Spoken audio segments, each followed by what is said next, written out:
Hi, I'm Tom Rue, on location at the Kansas City Startup Village, ground zero for Google Fiber. Today we're going to be walking through the village and seeing some of the companies that are taking advantage of this great regional asset that's spurring the entrepreneurial ecosystem here. This is Top of Mind.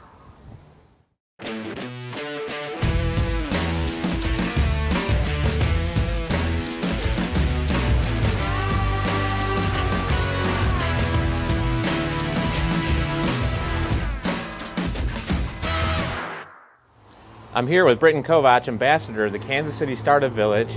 Britton, thanks for having us in today. Tom, welcome.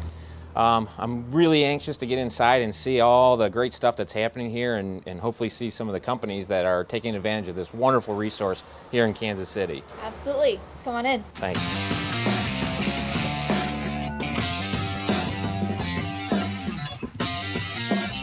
Tom, welcome to the offices of Leap2, Local Ruckus, Form Zapper, and Rivet Creative here in the Kansas City Startup Village. So all four of those companies are located in this particular home? All four companies are located here. Wow. Yes. That's pretty cool.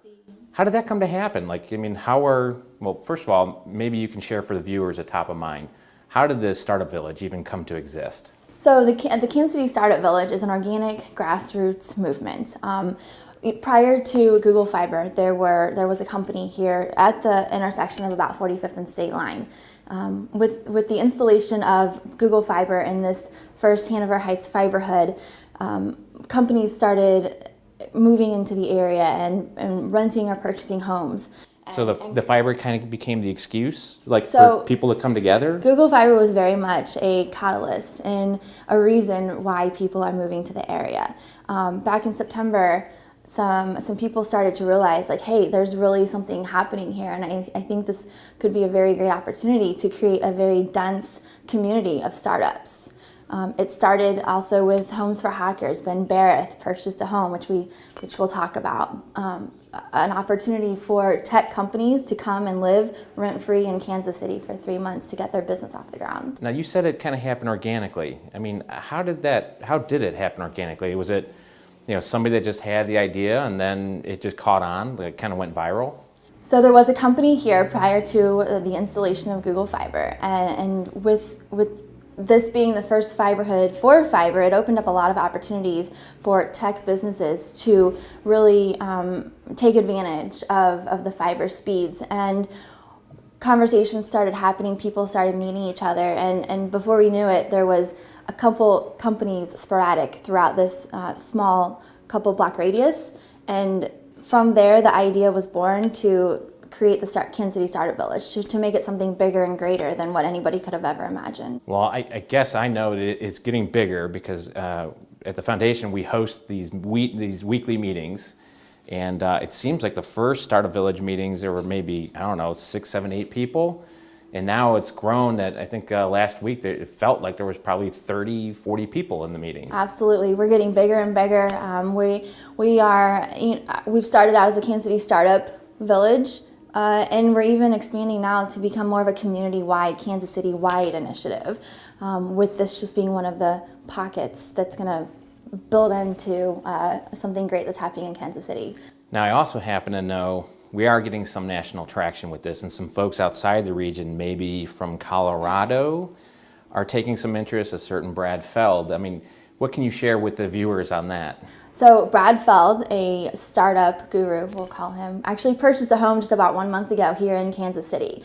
So he put out a call nationwide to entrepreneurs and startups to put in their application for the opportunity to live actually rent-free for 1 year here in Kansas City.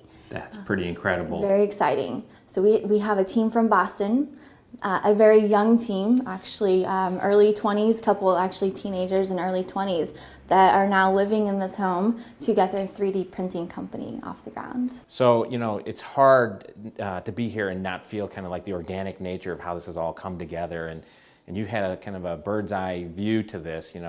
How did it unfold, and what's your sense of how this is happening? Sure. So first of all, it has so much to do with community, and inclusiveness is a word we use a lot around here, because that's really what this community is. It started out as one company, and it's grown to almost 20 companies now, with I think about 5 houses in the area. And once somebody comes and visits and really sees the culture and the community and the innovation going on here, the fact that one can just hop upstairs or hop across the street and collaborate with another company and maybe ask for advice on, maybe a situation that they've experienced that maybe I haven't, for example, and that allows for a lot of great collaboration and ideas to form. And really, as I was saying, once somebody is surrounded and introduced to this environment and these people, you can't get enough. And I personally don't even have my startup here. I work out of my home office or on the road, wherever I am. But I often find myself co-working in and around the village on Kansas City Startup Village initiatives, because of the cohesiveness and the people are just amazing. You just can't get enough of it. Well, speaking of some of those people, how about if we go take a look at what's going on here in the house? See who's here. Great.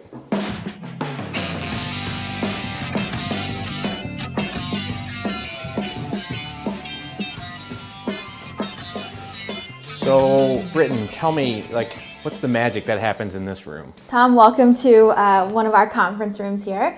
And this is where all the excitement happens, a lot of the excitement happens. You mentioned that we are being nationally recognized here in the Kansas City Startup Village, but not only that, we've actually had visitors, reporters, journalists, and delegates from around the world. Really? So we've had people from over 15 countries in this room just in about the past 2 months. 15 countries? Yes, Russia, Pakistan, Turkey, Cuba, Mexico, Chile, Japan, Ireland. What's the common theme? I mean, why are people from all over the world coming here and sitting at this table? A large reason is entrepreneurship, for one. Technology is another one. And really, what they want to know how and why we're being successful. And a lot of it is really the community and the collaboration that we talk about.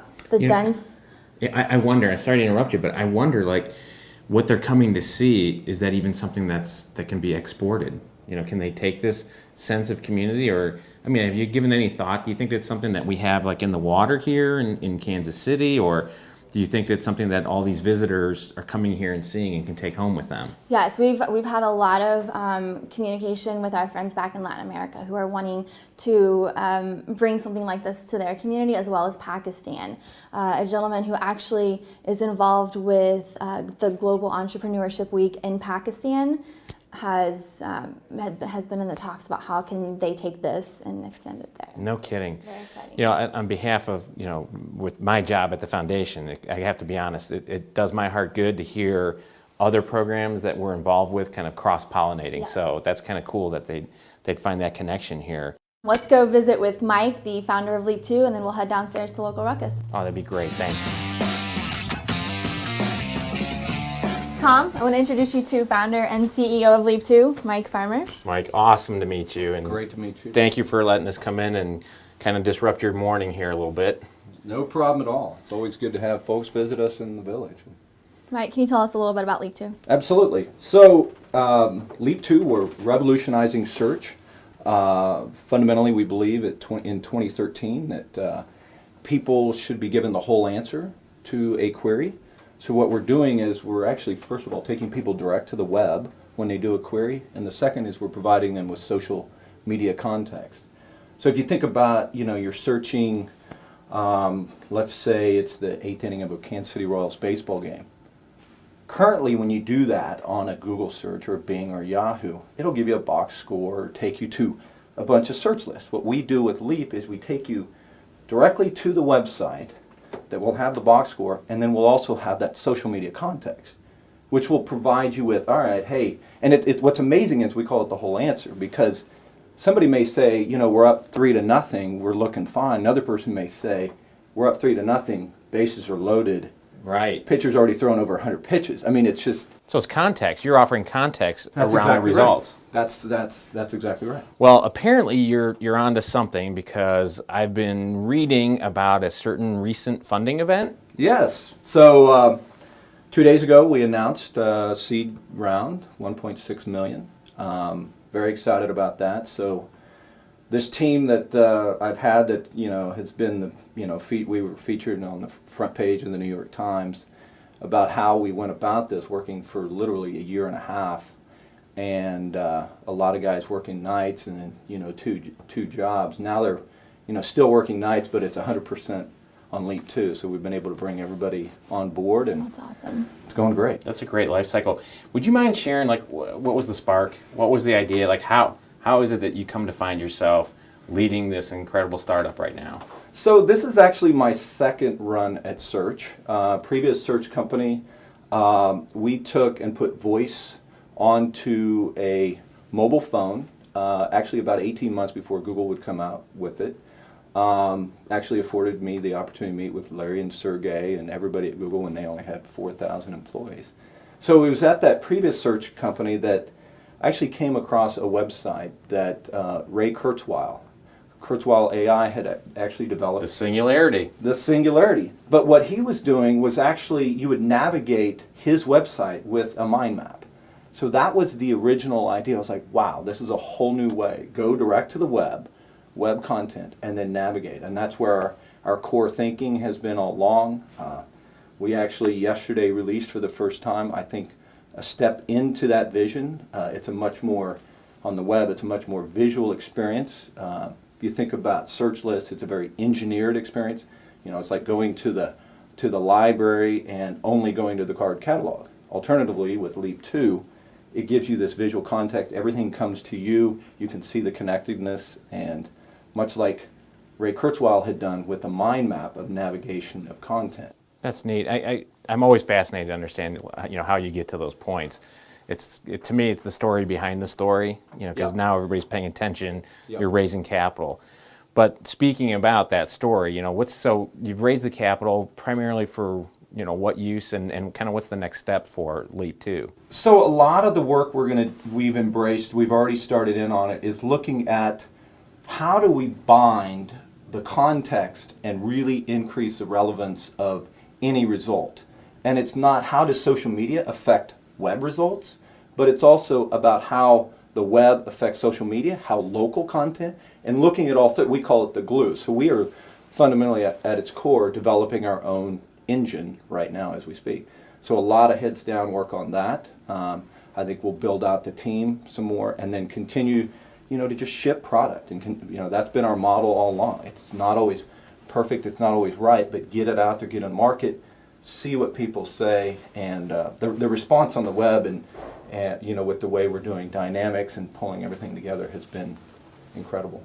Well, that's great. Thank you so much for letting us interrupt Absolutely. you today. I don't want to keep you from doing this great work. I only wish we had, 50 more Leap 2s in the area, but with the work that's happening here in the village, I think we're well on our way. Absolutely. Mike, before we run, actually, I'm a visual learner, and I love the visual appeal that your Yep. website has. So would you mind giving us a quick tour of your No website? problem. So if you think about, see how it all pulls in contextually, it navigates, it moves dynamically. There's at Xerox PARC, there's probably one of the preeminent studies that everybody references, came out I think 15 years ago, called information foraging theory. And information foraging theory basically says that people hunt for information, or they go navigate and look for information just like they do for looking for food. And there's actually two primary behaviors that happen. One is hunting, and actually the other is gathering. And we look at what we're doing as a more gathering experience. And if you think about it, it's much more about discovery. It's much more about serendipity. It's about getting that whole answer. So a lot of people look at what we do and they said, if I'm going to a new city, I want to get the vibe. Like, let's try to type. Let's say I'd never been to Memphis. So what Leap 2 does is it pulls in visual, pulls in direct to the web. It also pulls in local context as well. In this case, you can see here how we dynamically build, and it also brings in news, and so it gives people the whole answer. While you guys are here, you want to head upstairs and see the server room and the Eagle's Nest? Sure. All right. All right, let's go. Thanks. We got our product manager up there. I'll show you that. Great. Please.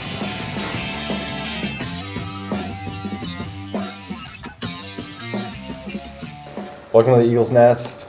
This is where we keep our designer. Travis is actually with Rivet Creative. He works for us probably 50% of the time, and then he also has several of his own clients that he does design work for. But we kind of let him hang out up amongst the trees, get a little inspiration when he comes in. That's pretty cool. I mean, that's part of the collaboration of having so many startups in one space, right? I mean, Yeah. he can work on his own company, but yet provide service to your company. Yeah, he does, and he helps out with Local Ruckus. He helps out with Forum Zapper. He helps out with Rocket Fuel Partners across the street. So That's really cool. yeah, it works great. Works great. So what happens in this space over here? That's where the magic happens, man. Oh, the magic.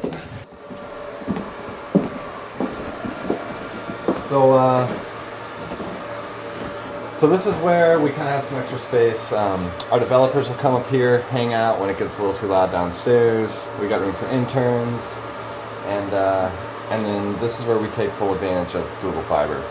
This is also where we did the CNN Anderson Cooper interview. Yes, it is. Oh, really? Yeah. So Anderson Cooper's been up here. He has. Anderson Cooper has been in our attic. Oh, that's pretty cool. It's Quite the it's- landmark home. You should have give him a Sharpie and let him, autograph the wall or something. Right. So this guy is running Fiverr, and we are pulling down 8 to 10 million tweets a day, and Wow. then housing them on several terabytes of data, and using these machines to come in and crunch that data to help refine formula, build algo, determine relevance, authority, a lot of things like that. So this is kind of a numbers cruncher right here. This is the benefit of being in a house that has Google Fiber. And then we actually, back over here, we have a cot where a lot of our developers crash when they've worked too hard. So Well, that's important too, right? yeah, and it's got a leopard skin carpet. I noticed. This is Also important. All right, Tom, let's continue on through the home to see the world headquarters of Forum Zapper and Local Ruckus. great. Let's do it.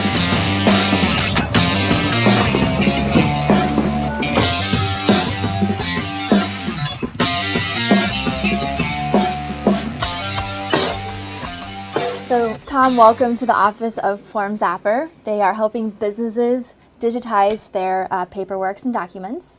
Very interesting. And I noticed there's another company down the hallway there. Down here is a very exciting office. This is the world headquarters of Local Ruckus. They are the newest search platform for searching and sharing local events in the area.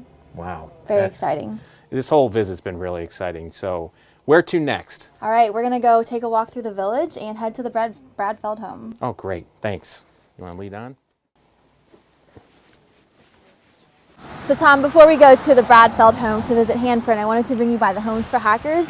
This is the home that Ben Barrett purchased, and he is allowing individuals and startups from anywhere in the country, of course there's an application process, but the opportunity to live here rent-free for 3 months to start their business. It's kind of where it all started, right? This is one of the places where it all started, yeah. Tom, welcome to the Bradfeld Fiber home. This is going to be the last visit on the tour of the village. You're going to visit with Handprint, the team out of Boston, Massachusetts that recently won the 1-year stay here at the Fiber House. Oh, this is exciting. Hey guys, what's going Hi, on? Alexa, this is Tom Rue. Hey Tom, Alexa. Hey, Alexa, very nice to meet Great you. to meet you too. Come on in, guys. Thanks for letting us visit today. Of course.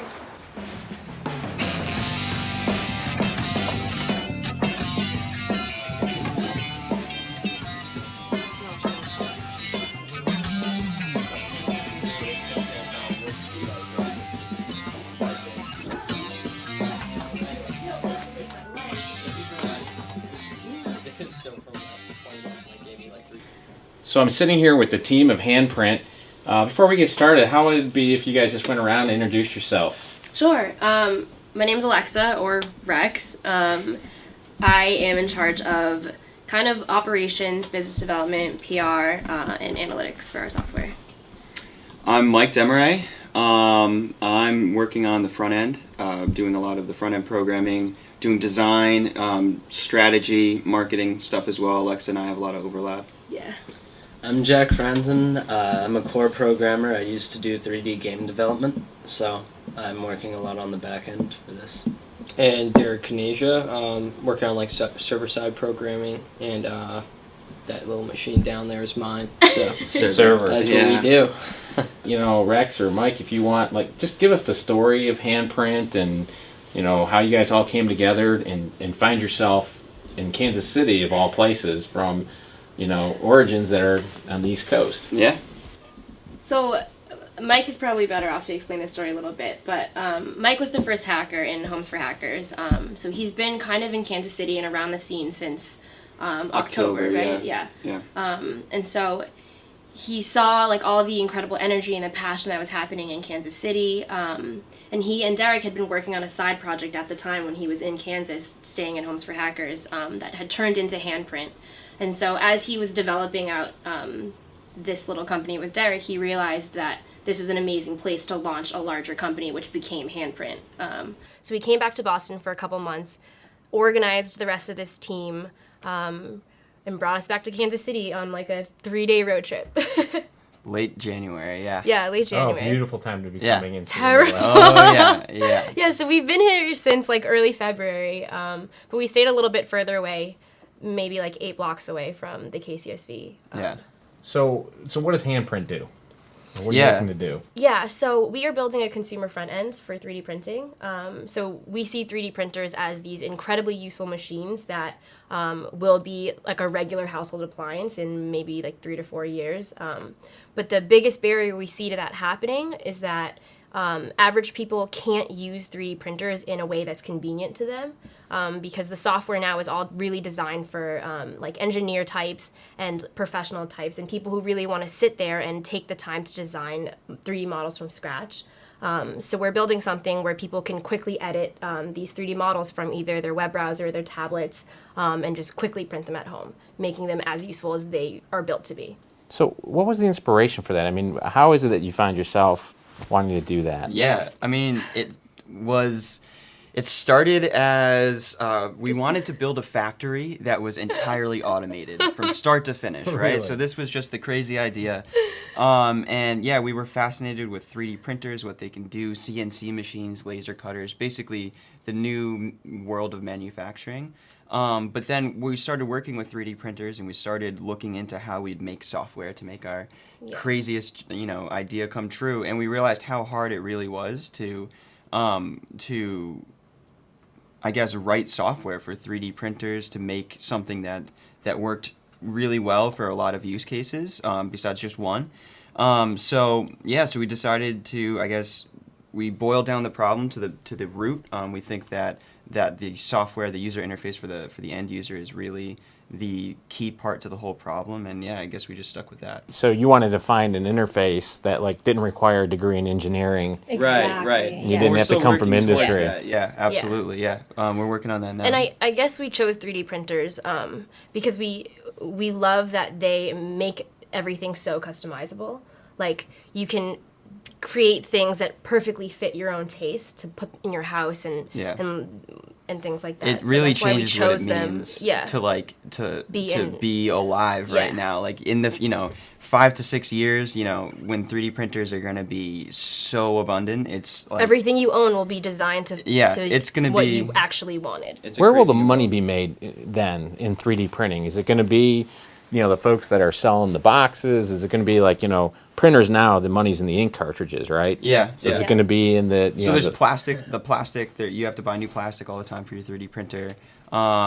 Besides that, we hope the money's in the software and the models. But besides that, it will probably be the plastic. Those need to be refilled. The spools need to be refilled every once in a while. Well, I'm asking the question because I know you're involved with some folks, Brad Feld in particular, Yeah. who knows a thing or two about investing in companies and making money. And 3D So, printers. how is it that, you've been here before, you were one of the original hackers in the Homes He for was Hackers. the original hacker. Yeah, with Ben Barrett and his crazy idea that he's the best. he got up and said it at 1 million cups. I remember it well.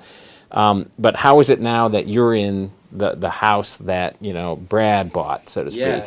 These are some of the coolest kids I know, some of the smartest kids I know. We decided that this was the idea that we wanted to put our weight behind. We think that it's definitely worth it.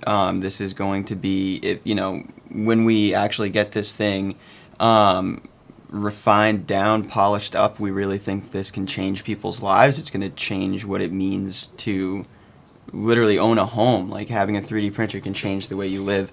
So so we ended up in the Brad Feld house.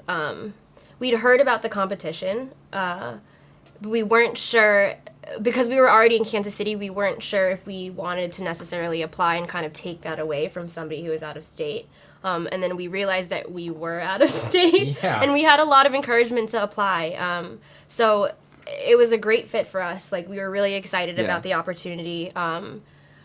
A little bit last minute, because we were working it's on... the entrepreneurial mindset of how to get things done. We were actually hustling. And, we were trying to get sound print done for Big Kansas City that we did. Oh, really? Okay. Yeah. I don't know if you went to Big Kansas. Yeah. Yeah. So that deadline for sound print was actually around the same day that the Brad Feld app had to get done. So we were like...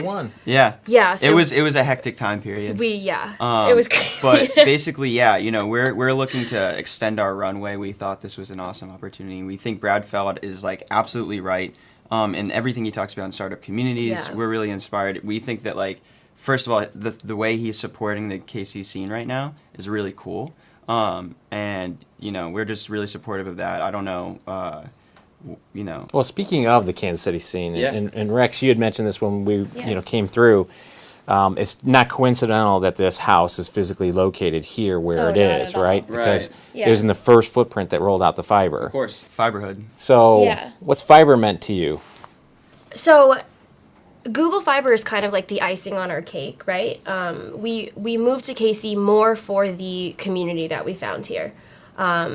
We always just like making that distinction because because everyone is like, Google Fiber like brings people here, and we're like, no, it's great, and we use it like heartily in our product. But the best thing to us is, like, as an entrepreneur or somebody who's like working on a startup, it's really easy to get dug down in your own little hole of like, I'm building my product and I have nobody to like help us, like, from the outside world see where we're going, or like sometimes you just have to get out of that hole. So it's really nice, and it keeps us motivated to be able to just walk across the street and talk to local ruckus about something, or just be like, guys, we need some support here. Like, just let's hug it out for like a couple minutes. It's the community, But Google Fiber, it's changing the way we work. We are moving much faster. Besides that, we get to do some cool stuff here that we wouldn't be able to do without some serious money.